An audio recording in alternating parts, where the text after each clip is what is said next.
In the middle of the ocean, a woman's body falls into the water, floating for a few seconds before her eyes open in panic. Suddenly Brandon wakes up and realizes it was a nightmare. He works as a bodyguard for the governor's daughter Ava, and he's been dealing with internalized guilt since he failed to protect her mother. Brandon and Ava arrive at the airport, where Ava meets with her friends Jed and Kyle. They're going on a trip together, and the boys aren't happy that Brandon is coming too, but Ava explains her father wouldn't have let her come without security. Once they board the plane, Ava and the guys sit in the back for privacy, and Ava can't help noticing it's strange for a flight to have so few passengers. Shortly after they take off, the plane shakes a little bit, but it's considered normal. Moments later the plane starts shaking again, and the engine can be seen heating up. The pilot tells the passengers that they accidentally hit some birds and there isn't anything to worry about. However, soon the plane starts shaking again, and an engine catches on fire. At that moment the pilot asks everyone to fasten their seatbelts, and as everyone starts to fear for their lives, a part of the engine breaks and flies off to hit the side of the plane, killing a passenger. The crack in the wall causes a pressure change and everything starts flying off or shaking inside the plane too, with all the bags falling off and hitting people on the head. Passengers who didn't fasten their seatbelts are pushed off their seats and thrown across the plane even when they try to hold on to other people's hands. In just a few seconds a wall blows off and creates a huge hole on the side of the plane, causing tons of people to fly away to their deaths. Brandon tries to hold on to a floating man, but the wind is too strong and the guy is blown away as well. Another guy tries to hold on to the seats, however the metal can't hold on for much longer and the few seats fall off with the guy still on them. A flight attendant tries to help a guy who is about to fall, only to end up falling with him. After losing most of its passengers, the plane starts falling at great speed and crashes into the ocean, where the water immediately starts flooding it. As Brandon is stabbed by a piece of metal, the seats are pushed forward by the impact and kill many passengers by crushing them. The plane sinks for a few minutes and eventually comes to a stop when it gets stuck on the seabed. Thanks to the plane being stuck in an angle, an airlock is formed at the back, so Ava and her friends plus flight attendant Danilo are alive. However, Kyle has a broken bone in his arm. The group stares at the water, worried about the weird noises they are hearing. Suddenly Brandon comes out, bringing Rosa and her grandmother Marty to the safe area. Marty is unconscious, so Daniel starts doing chest compressions, and after a few minutes of nothing, Marty wakes up. Then Rosa asks about her grandfather, and Brandon has to tell her and Marty that he sadly didn't make it. The group starts to panic, so Brandon immediately takes over leadership to calm everyone down. The airlock means they're safe for now, so they need to stay calm and wait for rescuers to find them. Ava checks her phone, but there's no reception under the sea. She points out there's a hole in the plane and that they should swim out, but Brandon explains their chances to survive like that are low, so they must stay and wait. Danilo informs them that the pilots must have called for help before the crash, so help should be here soon. Afterward Brandon explains they should have backup oxygen just in case. Danilo says the plane has 2 tanks in the back for emergencies, but when he checks on them he finds them empty. At that moment Marty remembers that one of the passengers had a medical oxygen tank, so Brandon volunteers to jump in to find it. Before he leaves, Marty asks him if to bring her husband's hat. Brandon dives in and swims through the corridor as he checks the passengers who died in their seats. He finds the husband's hat and takes it, not noticing something swimming by the window. Then he finds the oxygen tank and takes it as well before checking on the hole. He decides to swim further to search for anything else he can take, and to his shock, he's suddenly attacked by a shark that enters through the hole. The creature immediately bites Brandon and he struggles against it, trying his best to get it off him. Meanwhile the group gets worried because they see the ripples in the water indicating something is going on. Suddenly the ripples disappear and Brandon resurfaces, telling the others to stay back while revealing some severe wounds on his body. Breathing heavily, he hands the others the oxygen tank and the hat before apologizing to Ava. Then he's dragged back into the water and the group sees the shark's tail peek out while the creature eats the poor man. Terrified, the group moves back to hide in the employees area and agrees they should keep on waiting as Brandon says. Then Marty offers to attend to Kyle's arm, explaining she used to be a nurse during wartime and that's how she met her husband.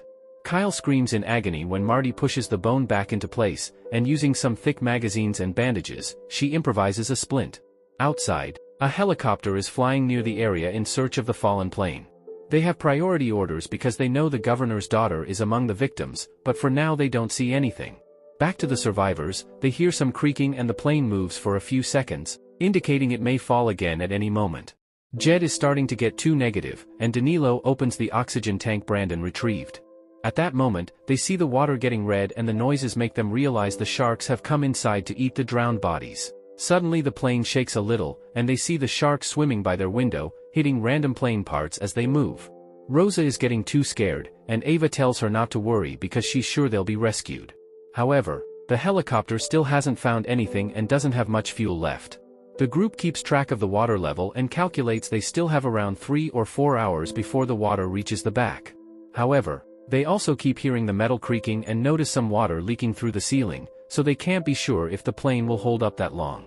Suddenly, the plane starts falling, sliding down for several minutes and causing a bunch of rocks to fall off until it gets stuck again. Thankfully, the group holds on, and nobody gets hurt, but this new angle is causing the water level inside the plane to rise faster. Since the seabed obviously isn't as solid as they thought, the group agrees they have no choice but to swim out of the plane. They'll need to find some way to distract the sharks, and Rosa says she learned at school that sharks don't like bubbles. There's still the problem of being able to hold their breath for that long, and Kyle suddenly remembers something. Some passengers were traveling with scuba equipment. Danilo explains those things are in the baggage hold, and there's a hatch that would give them access. However, the oxygen tanks are probably empty, otherwise, they wouldn't have been allowed in the plane. Ava thinks the rest of the scuba equipment could still be useful, but Jed is too pessimistic, so Ava pretends she needs to pee and hides in the bathroom, where she has a breakdown as she hears the plane creak. When she comes out, Ava teaches Rosa it's okay to be frightened. Outside, the helicopter only has 15 minutes of fuel left. At that moment, they finally find plane parts floating around, so 2 divers jump into the water to start the search.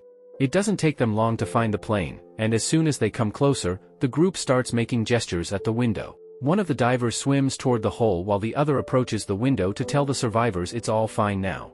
Suddenly, the shark appears behind him, and he doesn't notice it, so the group tries to warn him. The diver turns around and finds nothing, but when he looks at the plane again, he's pulled down by the shark and killed. After hearing lots of noises above the plane, the group looks out the window and sees the diver's leg floating away. Remembering the other diver, the survivors check out the corridor, but nobody shows up, so they assume that guy is also dead. Outside, the helicopter has almost run out of fuel, so they have no choice but to leave. At least they have the coordinates, and backup is already on its way. Back to the survivors, Ava points out that if the other diver is dead, they could take his oxygen tank.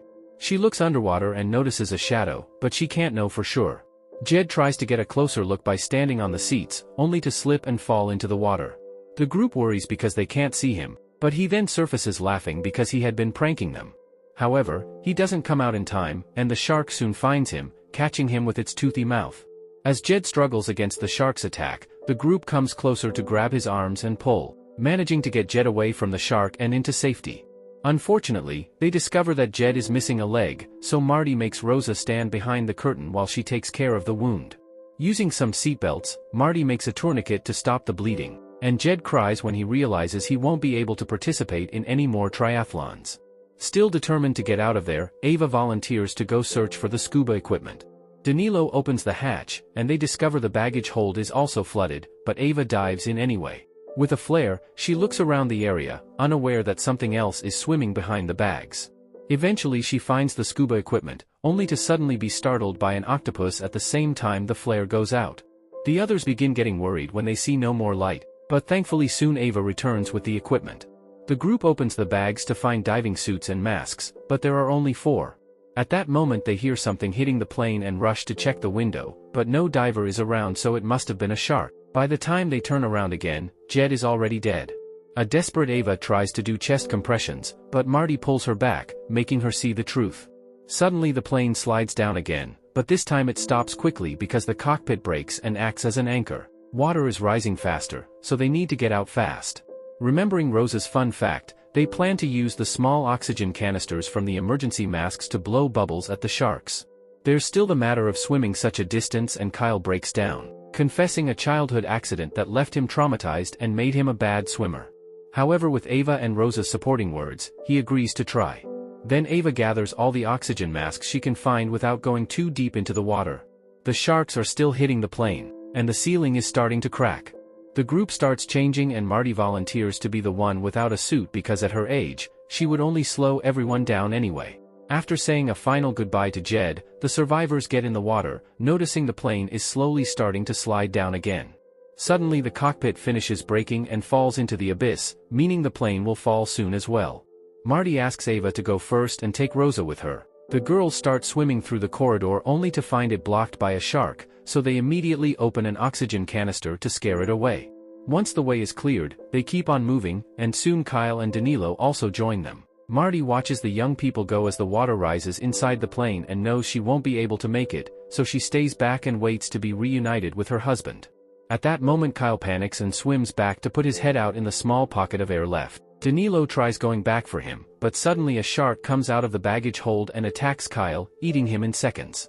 A terrified Danilo swims to meet with Rosa and Ava, who find the dead diver and take his tank so they can fill up their lungs. Then Ava sends Rosa and Danilo through the hole with the tank, but when she's about to leave too, a shark blocks her way. Ava swims back and freezes, so the shark swims inside without noticing her. However, her tail smacks off her mask. Then Ava discovers more sharks are coming through the hole, so she starts swimming toward the front. At that moment the plane starts falling faster and the water pressure keeps her from moving, but luckily Ava holds onto the seats and pushes through, managing to leave through the front hole right before the plane falls into the abyss. Now Ava can start swimming to the surface, however she soon runs out of air and passes out. Her body obviously stops swimming, but thankfully the floaties push her up, and as soon as she reaches the surface, she breathes and immediately wakes up.